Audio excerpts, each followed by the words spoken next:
Tehran. A hot August morning. 10 minutes to 7 in the morning.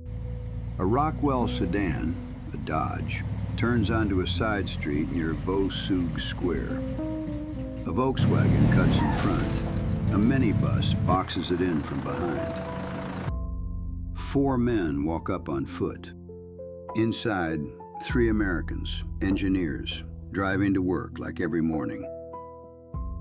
A minute later, all 3 are dead. The Iranian driver takes a bullet. By breakfast, the Americans are gone.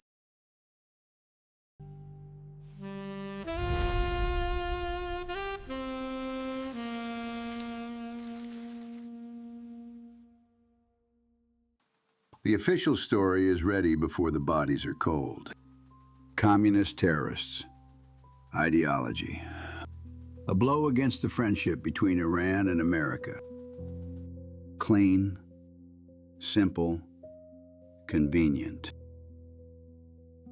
And easy to believe, because Americans really were being killed nearby. The story isn't pulled from thin air.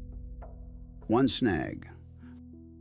The man that same company hired to get to the bottom of it didn't buy it for a second. He dug. He found. And then it was very politely explained to him. Some things are better left buried. So who really killed 3 Americans? And why was the man who dug it up told to keep quiet?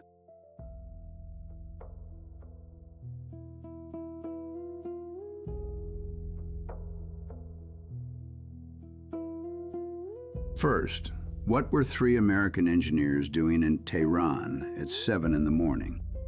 They were building IBEX, a massive electronic intelligence system. Antennas, mountaintop stations, aircraft packed to the gills with gear. Ears stretched along Iran's entire border, and that border ran right up against the Soviet Union. The idea was simple and brazen. The Shah wanted to hear everything that moved around his country. The Americans wanted to get close to the Soviet missile ranges and listen to the Russians testing their hardware. The interests lined up nicely.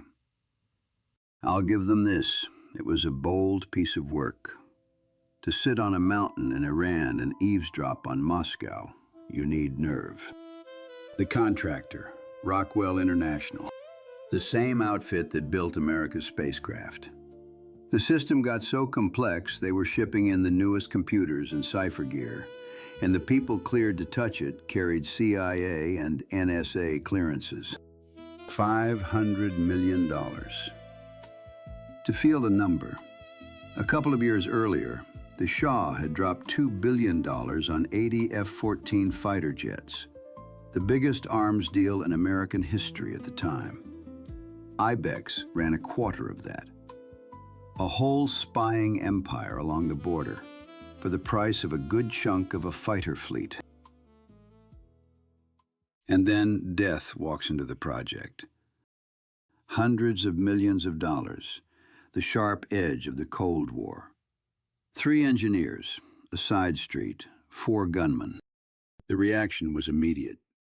The Shah himself explained what happened, a communist plot. A blow to drive Iran and America apart and derail the country's military buildup. And here's the thing, it sounded completely plausible. Marxist militants had been operating in Tehran for years. 3 years earlier, they'd shot an American colonel, then 2 more. And that very summer, American intelligence noted that after a wave of arrests, the militants had gone quiet and shifted from well-guarded soldiers to softer targets. Business, engineers. There were 18,000 Americans in Iran back then, so the story fit perfectly. Motive, killers with a track record, bodies. SAVAK, the Shah's secret police, took the case. The wounded driver was questioned. The picture came together. Case closed. A little too neatly closed, if you ask me. August 28, 1976. That's the official story. Now, the man who wasn't buying it. Gene Wheaton, the former Army criminal investigator. Rockwell brought him in as director of security to clean things up after the murders. Simple job. Accept the story, plug the holes, move on.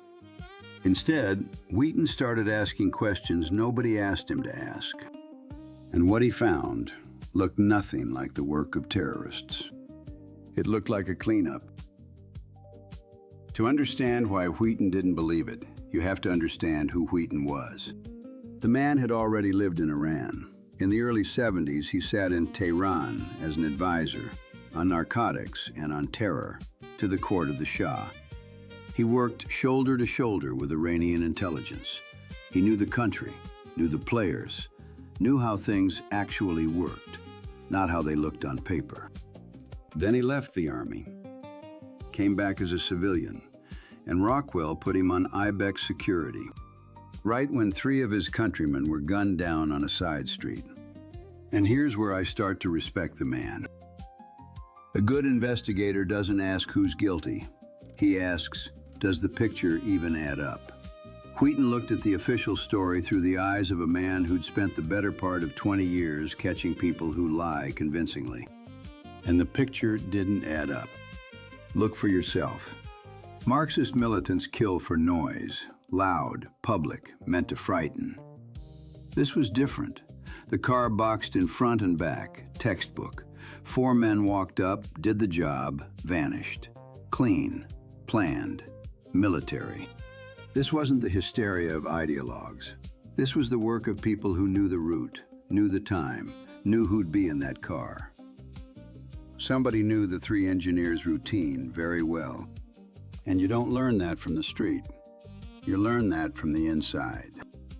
Wheaton pulled that thread, and it led him not outward, toward Iran's enemies. It led inward, into the project itself. So what did Wheaton see once he looked inside? Money. A great deal of money flowing the wrong way. 500 million American bucks. Wherever that kind of money moves, a certain breed of people shows up. IBEX was no exception. A few months after the murders, a Washington Post reporter took on the project. Young, dogged, name of Woodward. The same one who'd brought down a president over Watergate. He dug into IBEX and described what he saw. Middlemen with envelopes, kickbacks, contracts steered to the right people. Equipment so overcomplicated that plenty doubted it would ever work at all. 500 million for a system that might never switch on. But the money was spent, the money was gone. I'll grant it, the scale was something. The beauty of a scheme like this, nobody steals a fortune. Everybody just takes a little. And a little, times every hand in the chain, times 500 million, adds up. The CIA, for the record, denied all of it. It was preparing a paper for its director. No bribes, no secret payments, all clean. Remember who sat in the director's chair at the CIA back then?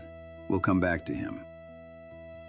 And how did the Shah himself wave off the whole business about faulty hardware? Beautifully, almost word for word. The talk, he said, came from internal rivalry between some American factions. Internal rivalry between factions. Lovely. In plain English, their own people clawing at each other over who'd steal how much. And when the theft runs that many floors deep, the top doesn't like it when someone at the bottom starts looking too closely. And 3 engineers were close. Very close to how IBEX actually worked. Now the big question. If it wasn't terrorists, then who? And what for? Wheaton's theory, and I stress this is Wheaton's read, his conclusion, not a court verdict, went like this. The engineers weren't killed for being American. They were killed for being too close. Think about who 3 were. Not diplomats, not spies, technical men. People who saw every day how the project really ran. What gear arrived, what didn't, what was paid for, and what existed only on paper. In a scheme where theft runs floor by floor, men like that are a risk. They don't have to go digging. It's enough to notice a discrepancy and mention it to the wrong person. Wheaton believed they noticed. And then the question, who hired the terrorists, turns into a much colder one. Who inside the project benefited from those three going quiet? Wheaton started building a list. Not a list of terrorism suspects, a list of people on the inside with a history of handling other people's money. American contractors, Iranian officers with stars on their shoulders, men with clearances and connections. But where that list led said something about the scale. Wheaton wasn't digging up small fry. He was digging up men with stars and offices. And the higher you dig, the more interesting it gets. What happens to your report once it goes up? And Wheaton's report went up. When you're holding an investigation that says 3 Americans were killed by their own over money, what do you expect when you send it up the chain? That somebody panics, sends people, starts shaking things loose. So, that man I told you we'd get to, the one who ran the CIA that year, George Bush, a future president, that year, head of intelligence. And here's a detail worth knowing. The corruption around IBEX was being flagged upward before the shooting. A month before the murders, the American ambassador to Iran, Richard Helms, himself a former CIA director, sent Bush a handwritten note. Asked him to send people from the agency so they could hear the corruption allegations firsthand. This isn't Wheaton's theory. This is a document. And a month later, 3 engineers were gone. And while Wheaton down below was building his list, up top the CIA was busy with something else. Preparing a paper for the director. Not to investigate the corruption charges, to refute them. To have an answer ready for the day Woodward printed his. One man on the inside is trying to figure out who killed 3 colleagues.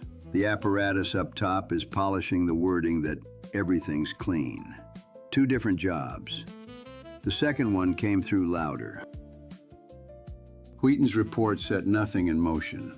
No investigation, no arrests, no second look at the story. Communist terrorists stayed the official truth, just as before. And Wheaton, the man hired to get to the bottom of it, got thanked for getting to the bottom of it and shown the door. Now, straight by the documents. There's no paper where Bush orders this buried. Wheaton never produced it under oath. So the choice is simple. Either the top knew and looked away, or something duller and worse was at work. A machine that found it cheaper to swallow the terrorist story than to admit out loud that $500 million had slipped through its own people's fingers. Which is worse? You decide. Sometimes the truth isn't killed with a shot. Sometimes it's just dropped in a bottom drawer and pushed shut. Now, the bill. How it all ended. Start with the system itself. With $500 million of ears along the Soviet border, the Soviet Union didn't break them. No enemy service outplayed them. IBEX drowned in its own mess, in overcomplicated hardware, in kickbacks, in people who worked their own pockets harder than they worked anyone else's signals. And then came '79. The Shah, the man it was all built for, fled the country. Revolution. Ayatollahs. In that same Tehran, a crowd stormed the American embassy and held 52 people hostage for more than a year. Remember those 80 F-14s we opened with? America's finest hardware. It stayed parked on Iranian airfields, in the hands of a new regime that hated America to the bone. A system raised to guard Iran for its own, handed over, whole, to strangers. So much for $500 million. So much for national security. Now, the 3 engineers. And let's use their names. They've earned that much. Donald Smith, Robert Krongard, William Cottrell Jr. Three Americans, Rockwell engineers, driving to work that morning. When the car was boxed in and the guns opened up, Cottrell made it out of the car. They killed him right there beside it. The case of their murder officially stayed the work of terrorists. Nobody was tried for what it actually was. Wheaton's account, about their own, about money, about a cleanup, never made it into the record. For history, 3 men died at the hands of nameless Marxists, and that's that. They had families. The families got the story. The truth, as far as Wheaton ever dug it up, nobody gave them. And Wheaton himself? Here's what I'll say. You can show a man the door. Making him go quiet is a different job. Wheaton didn't go quiet. He carried his distrust of the official line further, and a few years later surfaced in another big story, where the same familiar faces turned up again, wherever there was a whiff of money and gunpowder.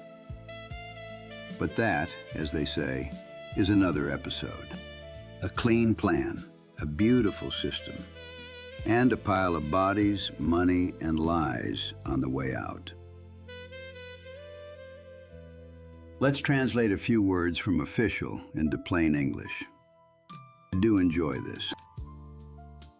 A communist plot. Sounds like a threat off a poster, but really, it was the best lid available. It explained the murder while explaining nothing. It pointed outward at a convenient enemy, exactly when an honest finger would have pointed inward. A communist plot isn't the conclusion of an investigation. It's the end of one. The words after which people stop asking questions. Case closed. Now this one's my favorite, because it's true. Plain, notarized truth. The file really was closed. Bound, numbered, sent to the archive. Nothing to argue with. Case closed. It's just that closed and solved, as it turns out, are two very different words. To solve is to find who and why. To close is to stop looking and call it a result. The case of 3 Americans was closed not because anyone reached the truth. It was closed because the truth cost more than silence. That's how it's done. Nobody lies to your face. That's crude. It leaves marks. They tell you the plain truth. Case closed. And with that plain truth, they cover everything underneath. An honest word. And an honest lie. $500 million to hear a foreign country 1,000 miles off. And 3 of their own, killed right under their nose, they never cared to hear. Here's what gets me. They built a system to catch any whisper over the horizon, and built that same system so it wouldn't catch one inconvenient question at home. The most expensive ears in the world, and stone deaf, right when it mattered most. Where every truth wears a disguise. Step into the dark of honest lies.